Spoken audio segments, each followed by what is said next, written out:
Hello everybody, welcome to the first episode of Cookin' and Country with Megan and Shane. That's us. So we are so excited to share some of our favorite songs and our favorite recipes with you because music is love and food is love. And the very first recipe we're going to do is my homemade pasta with an herby tomato sauce. It's delicious. Homemade pasta just soaks up all the goodness in the pan and it is yum. It is absolutely one of my favorites, and yeah, I can eat it for days. But that wouldn't be very good for you. So we just make it every now and again. So it's Sunday, so we're gonna make it. We're gonna walk you through how to do this, and then we're gonna take a little break and share a brand new song with you guys. Are you ready? All right, first step is we gotta make that delicious pasta dough. So it's 2 cups of flour. Put it into a big bowl. You wanna make sure there's a nice little well in the middle. You're gonna get your hands dirty, your counter's gonna get dirty, and that just means that the food tastes better. So we're gonna give a couple of sprinkles of Himalayan sea salt. I like it because it's a bit milder. About a tablespoon's worth of olive oil. I like to eyeball it, but if you're an exact person, you can measure it. And then we're gonna get 3 eggs in there. Be careful to not get any shells. 1, 2, and 3. And I forgot my fork, so I'm gonna grab it. Shane, what's your favorite part of this pasta? I actually love the way the sauce or the oil and stuff sticks to the homemade noodles. That's my favorite part too. So you're gonna wanna give this a little whisk and kind of whisk up the eggs in the center, and then you can slowly kind of mix that flour in there. Just enough to make it not super ooey gooey runny. And now is where we're gonna get our hands really dirty. Ooey gooey runny, she said. It's true. So I like to fold the flour in kind of from the sides. That seems to work really good, and I get the least amount of goop on my hands. Goop. I said goop. Just so you know, I'm the official scribe of this episode, and I'm writing down the recipe as she goes to make it easier so we can post it in details section below. And we can share it with you guys. So you can make it at home, and then you can share with us what you loved about it, or maybe you made some changes. I love rosemary, so there's a boatload of rosemary in this, but you might be a basil person, or you might like different herbs better. That's the beautiful thing about cooking, is you can make it your own. All right, so now we've got this big old clumpy mess on our countertop. Make sure it's clean. And we're gonna slowly start to fold everything into itself. This is when you know if the dough is gonna go right or if you need to start over. And this feels pretty good. It's gonna get all gluten-y. You're gonna have bits that you don't use. Kind of gonna push some of this away. I'm gonna get it all folded in. Yes. Your dough technique is amazing. It's not really a technique, it's like trial by fire every single time. Well, I'm impressed. Thank you, thank you. If you can impress your husband after 6 years, 7 years. 7. We've been married 7 years, that's pretty great. Goes by fast. So, what have we been listening to? We should share that because we've been listening to a lot of good new artists lately. I personally have been loving Arlo McKinley, Diamond Western, Ian No, Margot Price. Yes, we love Margot Price. And Jeremy Ivy's, her husband's stuff is really cool too, and I love the message that it's sending. All right, we've got dough. Dough. Now it's got to rest. Ready. So we're gonna wrap it up in some plastic wrap. It's gotta hang out for 20 or 30 minutes. Don't worry, we're gonna fast forward through that part. So then you're gonna have all of this little beautiful nugget of dough. And that's gotta just hang out and kind of do its thing and let the gluten do its job. And I'm just gonna scoop all of this into the sink. So I personally have been totally in love with Bruce Springsteen's Western Skies album. Yeah. But the concert performance of The it. soundtrack. So good. See the movie if you get a chance. It's wonderful. All right, so now we've got that dough hanging out, and we're gonna get all the things prepped for our sauce. So it's really pretty simple. It's a lot of fresh veggies and herbs, and it's very complex in flavor for being something so simple, I think. So first thing we're gonna start with, I'm gonna move this, is tomatoes. The kind of tomato you use is super duper important. So I have a love affair with Campari tomatoes. They're sweet, they're juicy. I typically cut up about a package of these, depending on how big they are. You can cut them into halves or quarters. This is a pretty normal size Campari tomato. So I'm gonna cut it in quarters because then the sauce is gonna be really nice. Look how red they are. Like, this is beautiful. I can eat tomatoes raw. Shane thinks that's gross. I'm not a big fan of tomatoes raw. I love ketchup, barbecue sauce, anything. Ketchup, sugar, tomato. Betcha. Anything made with tomatoes, I'm down. But tomatoes raw, can't do it. Just learned a secret. What? Oh, about you? Yeah. Yeah. The world learned that Shane loves ketchup. So we're just gonna cut these bad boys up. You'll have a really pretty bowl of tomatoes by the time it's done. And then we're gonna move on to garlic and shallots. We are garlic heavy in this house. We are. We never have to worry about vampires getting us because we love the garlic. And it's super good for you. It's heart healthy. So there you go. If you're starting to get older and concerned about those things, I turn 40 next year, so I think about that stuff a lot. You still look 20. Thank you. So another album that I feel like everybody out there, if you don't have it, you should totally get it, is The Highwaymen. We are obsessed. I don't know how they haven't won like a bajillion awards. Songwriting is like incredible. The lyrics are great. The vibe is great. Every song on there is a gem. Okay, big old shallot, right? We're gonna chop this up really fine. We're gonna peel probably 5 or 6 cloves of garlic. We like garlic, so if you're not as garlic crazed, I'd say 2. And that's really kind of a milder flavor. And shallots are really nice. I like them better than onions because they're a little bit sweeter. They have, I feel like, just more depth of flavor, and they blend with things really well. Get that all peeled off there. Our sink is a disaster right now. Sink, trash can, you know, has multiple uses. It totally does.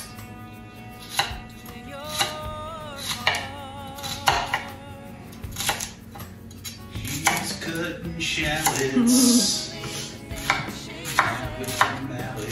I definitely have an advantage by wearing glasses. I don't get the burn as much, the eye burn. And if any of you out there are professional chefs, stop judging my chopping technique, because I know that it is not technically correct. It works for me. When we first started dating, it was really cool. Like, her cooking skills consisted of making mashed potatoes. Oh God. And meatloaf. Meatloaf, but not together. Not together. I would always make them separate and just serve them a big bowl of mashed potatoes with like cheese on it. Don't get me wrong, it was awesome. I love mashed potatoes, and she makes some of the best. But mashed potatoes do taste better with meatloaf. Yeah, at the same time. Yeah, that was my grand plan to woo him, was the big bowl of mashed potatoes. It worked. It worked. 7 years later, we're married. So funny. Definitely have gotten more into cooking since then. So one of the other things is, one of the reasons why we're doing this is because we've been writing a lot of songs lately. Lots to write about. We've written a lot of songs together through the years, and most of them are written while we're at the island. She's cooking, and I'll sit here and plug my guitar, and she'll come up with little melodies while I'm plugging away, and that's how we write.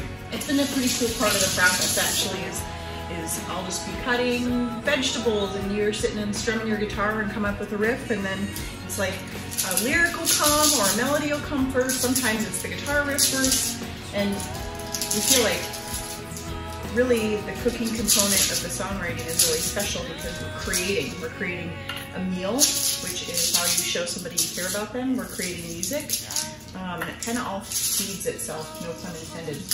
So garlic, if you haven't peeled garlic and you know it's like so sticky and hard to get out of the shell, just give it a little tap with your knife on the side.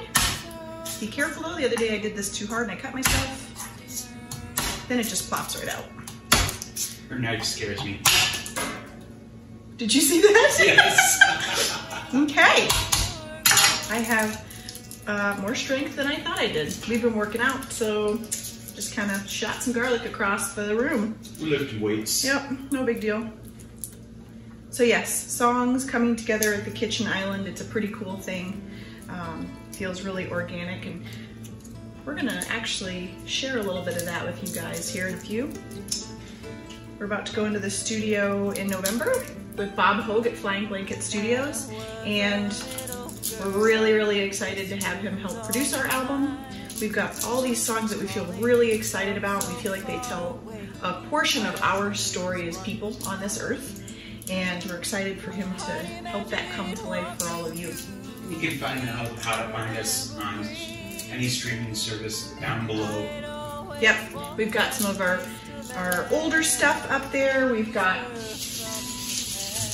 Caroline, which just came out, and then we're going to release the rest of North of Highway 8 on December 20th, which is really exciting. Yeah, holiday EP coming out in November. Yeah, just lots of stuff coming. Feel free to follow us, share, like, whatever those, you know, goofy tweeting things are. And also, I want to talk a little bit about the songs of North of Highway 8 and kind of how all of that came to be. COVID kind of changed everything for everybody this year. And when we went into quarantine and kind of lockdown, we pretty much were working from home, and we had all this extra time, and there's a lot of, I think everybody has had a lot of feelings and emotions about what's going on, and so is that our cat doing something? Our cat, yeah, he's playing with the little door. Cool. That's Sammy, our crazy orange cat. Whenever we're trying to do something important, he always likes to interrupt it. But we were having all these feelings about what was going on, and music's always been our outlet, and we just started writing. And some really cool stuff came out of it, and then we realized we could collaborate with all of our friends from across the country who are musicians. Everybody recorded their parts separately, and then we actually had it mixed. At the Terrarium Studio in Minneapolis by Jason Norris. He recorded our first EP, You Saved Me, and he did such a great job. We sent him all these tracks, just crazy tracks that is a crazy science experiment. No one knew what each other was putting down, and everybody sent in their parts, and it just worked out. And we love the way it sounds, and Jason put it all together and made it sound better. You know, and it's called North of Highway 8 because we both grew up in small town, Midwestern towns, and Highway 8 was the local county highway where Shane grew up, and so that's where that came from. It was pretty neat sharing some of the stories from our childhood and our growing up. Yeah, Caroline, the first single is about people that we grew up with and the people that never left and got kind of left behind and still kind of searching for that high school glory. And stuck in that small town, like, if you've ever lived in a small town, you know, like, you can get stuck there and it's hard to get out. And meaning the small town is awesome and a great place to live, but there's people grow and they are able to flourish in a small town, and some people get kind of stuck where they were back in high school. Side note, rosemary smells so good. Measurement wise, I take a couple of big bunches and just chop it all up. So it probably ends up being like a 1/4 cup of chopped rosemary. The oils get on my fingers, and that's like my favorite part because it just like smells so good. Maybe that's weird to say, but I love it. I'm just kind of tearing it off. This is organic living rosemary, so it actually came in a little dirt clump. So I actually feel like this is better rosemary because it's not as dry as some of the other stuff. The fresher, the better. It came in a clump. It came in a clump, a dirt clump. And it's leaving in my belly. Yes. I don't know if you guys can hear that, but there's Sammy playing in the water bowl. And our doggy's on the couch all curled up and snuggled. So today is the first day in Arizona in like 7 months that it hasn't been just crazy hot and sunny. We're actually supposed to get rain tomorrow. It's actually very gloomy outside. The clouds look like it's about to storm. It's very cool. So we're just kind of doing like a rough chop. Got a little stem in there. Bye. This doesn't have to be perfect. You know, this is like a really rustic pasta dish, and so it doesn't require like crazy accurate cuts. So we've got our rosemary. I've got also some fresh thyme, fresh rosemary. We've got garlic, shallots, and our beautiful, beautiful bowl of red tomatoes. So I'm just gonna scoop up the rest of this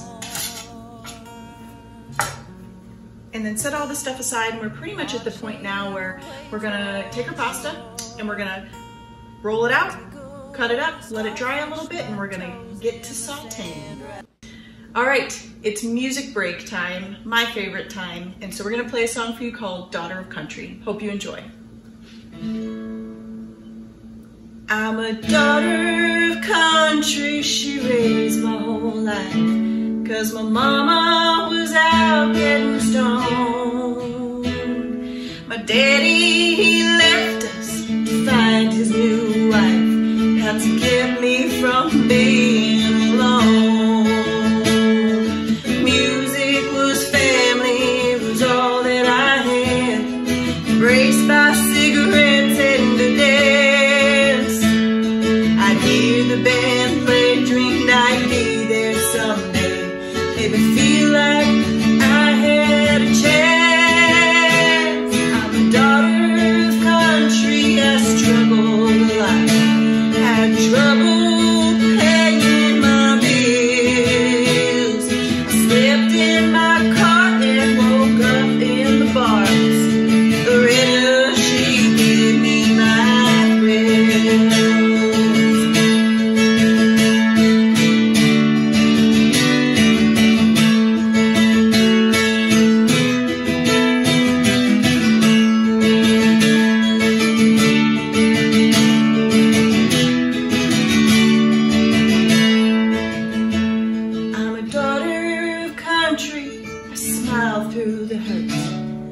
And I'll just keep moving on.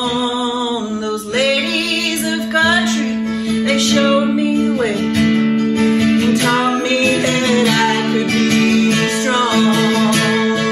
Music is family, it was all that I had.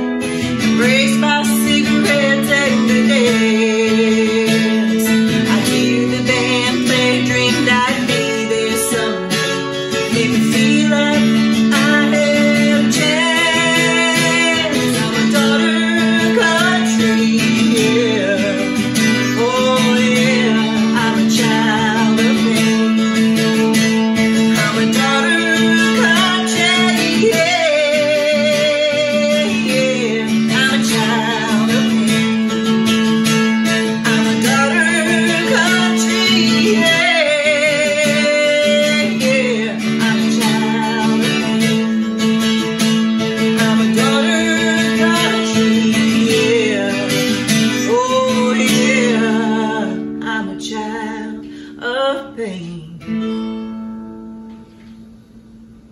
You heard it first. That's the first time we've played that one for anyone that was Daughter of Country. And I don't know about you, but I'm getting hungry, so let's finish this meal. All right, we're at my favorite part. We're gonna unwrap the dough ball. It has the best smell. It's all gluten-y and wonderful. I know that some of you can't eat gluten out there, and I'm sorry, because it's really good. Can you smell it? I wish you could. All right, so we're just gonna dust a little bit of flour here because it's kind of a tacky dough. And we're gonna just chop her up into like strips, and then we're gonna roll it out with our handy dandy KitchenAid. It is an aid in the kitchen.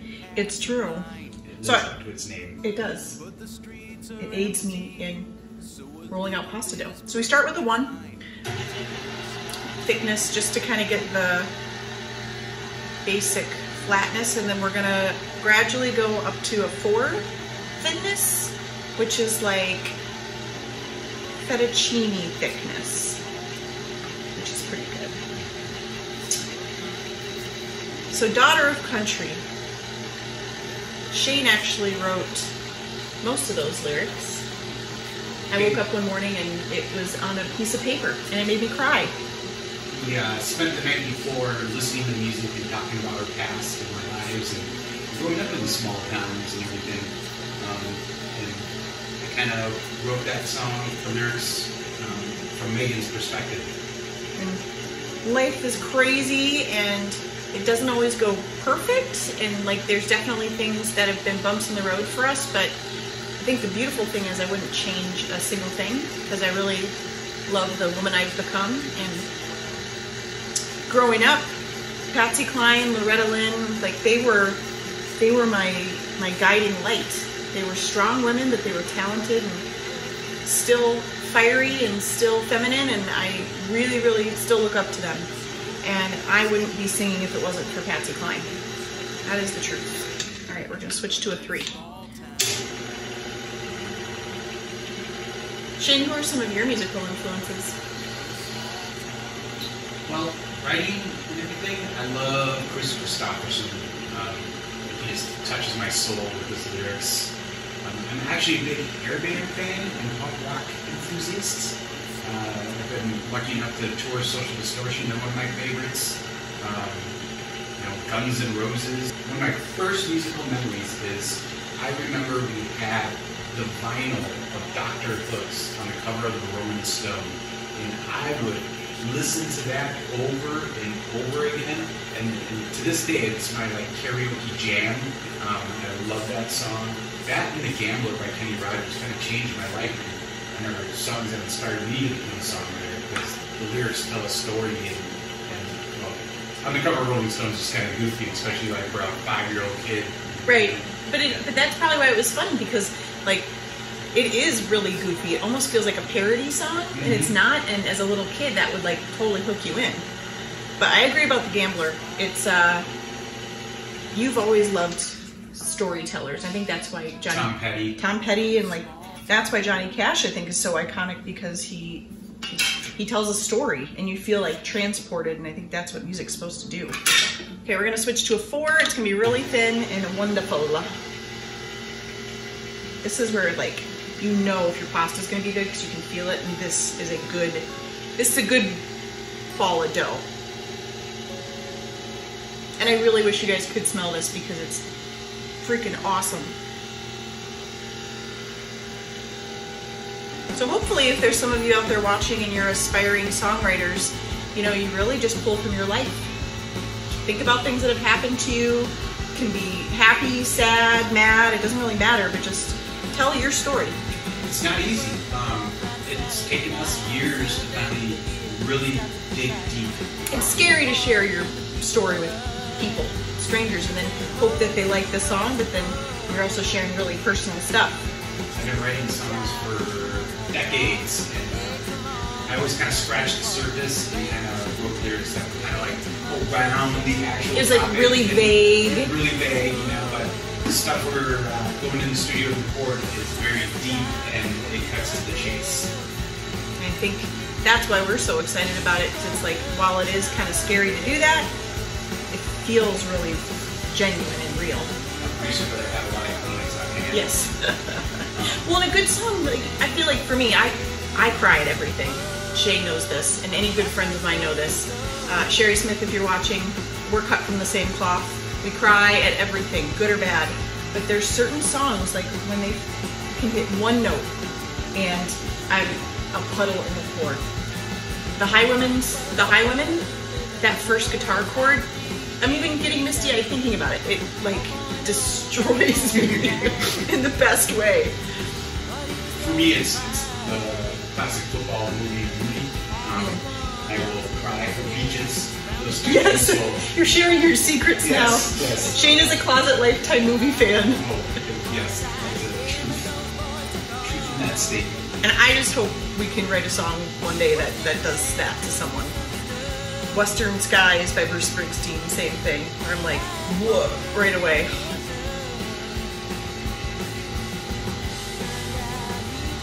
This is so satisfying, rolling the pasta dough through here. It's our lives are so busy, and I have to just have my pasta zen when this is going on. I think one of the coolest things about this process of you learning to cook was the fact that it made us slow down and took time. The whole process is my favorite part. Yep. I love the end result, but really we'll spend like 2 or 4 hours in the kitchen cooking, and then 5 minutes to eat it. Yep. It makes us hang out, talk. It's really a nice connected time. The TV stays off. That is a pretty sheet of pasta. So now we're going to roll it through the fettuccine cutter, and we're going to hang it on our pasta rack. It doesn't need to dry very long. It's really just to hold it. I've got my water boiling behind me. You want to get it nice rolling boil. And then when I get my pasta in, I always save a teeny bit, like maybe a 1/4 cup of the pasta water, because it's nice and floury. And then I add that to the sauce at the end, and it makes it thicker, which is cool. Pasta racks. I know, it just looks pretty. So once I get this on the rack, I'm gonna head over to my saute pan, and I'm gonna start cooking up the garlic and the shallots. And we're gonna add all that yumminess together, and then I actually toss the pasta in there so it gets all like sticky and wonderful and absorbs all the goodness. And then, it's the good part, it's the eating. So, it's pretty much fall everywhere in the country right now. Arizona is a little bit weird. It's finally just starting to feel not terrible. It's a high of like 90 today. And I'm excited because next time I think we're gonna do some really fun fall meals and favorites that make your house smell really good. All right, 2 more sheets to go. And then we're gonna head over and we're gonna saute. All right, so it's time to put our pasta in our rolling, boiling water. That's only gonna go in for about 4 minutes. It's really pretty fast. So we'll get this in. And let that get going. And then we're gonna heat up about a tablespoon of olive oil in our saute pan. So we want to get the pasta back to that rolling boil, and then we'll start our timer. It's nice because it doesn't take that long, and it's delicioso. All right, so we've got our oil heating up. A little bit more in there, so maybe 1.5 tablespoons. You want to get it nice and glistening. And then we're going to add our shallots and our garlic, and we're going to get those nice and like translucent and roasty and wonderful. And as soon as this gets boiling, I'm going to save some of that pasta water so I can add that to my saute pan. So this is nice and glistening. Let's go ahead and get our garlic in there. It's so great to have everything chopped ahead of time, so you're just ready to go. Just got to add it to the pan, and we're good. So you want to get these all nice and coated with the oil so it cooks evenly. And I tell you, the smell of shallots and garlic cooking is probably one of my favorite smells on the whole entire planet. Give that a minute to get going. Come on, pasta water, get boiling. You can kind of see it's foamy, which is nice because that's all that flour kind of cooking off. There we go. Let's set my timer.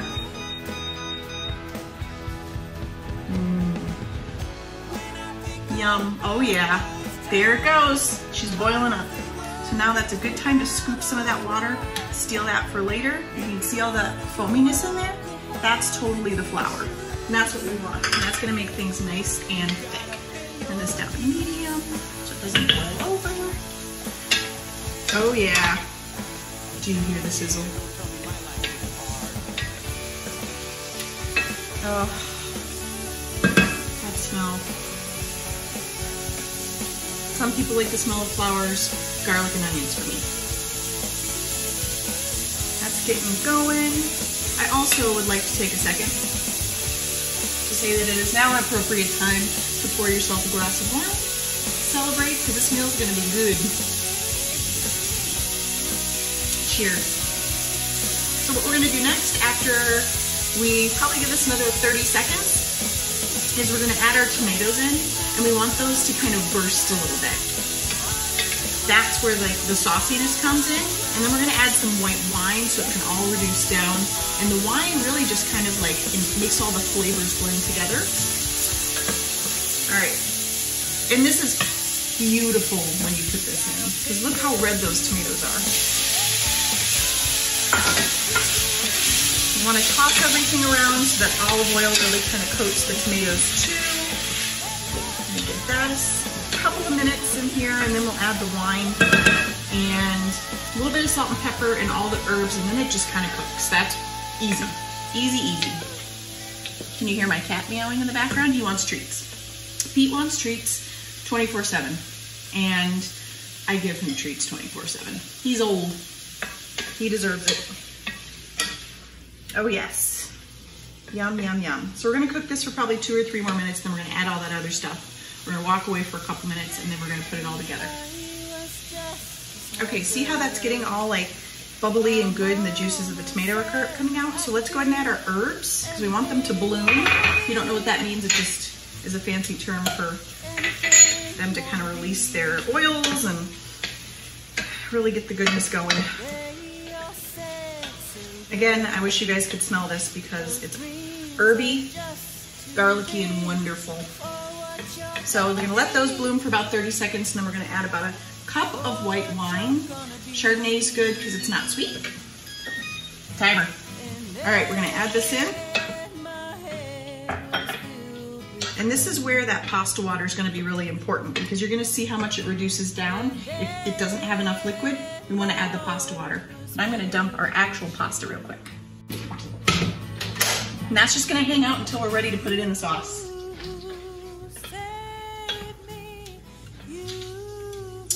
So it's gonna be about 4 minutes for this to cook down, and it's gonna be exploding tomatoes, herbs, garlic, caramelized shallots, and then I'm gonna toss the pasta in there, and then next time you see me, we'll be at the table ready to enjoy.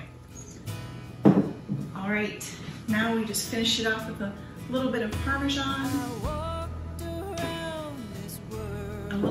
Looks amazing. A little squeeze of lemon. Lemon squeeze. Thanks for joining us for our first Cookin' in Country. We hope you come back, subscribe to our channel, where we're gonna play more music and share more recipes with you.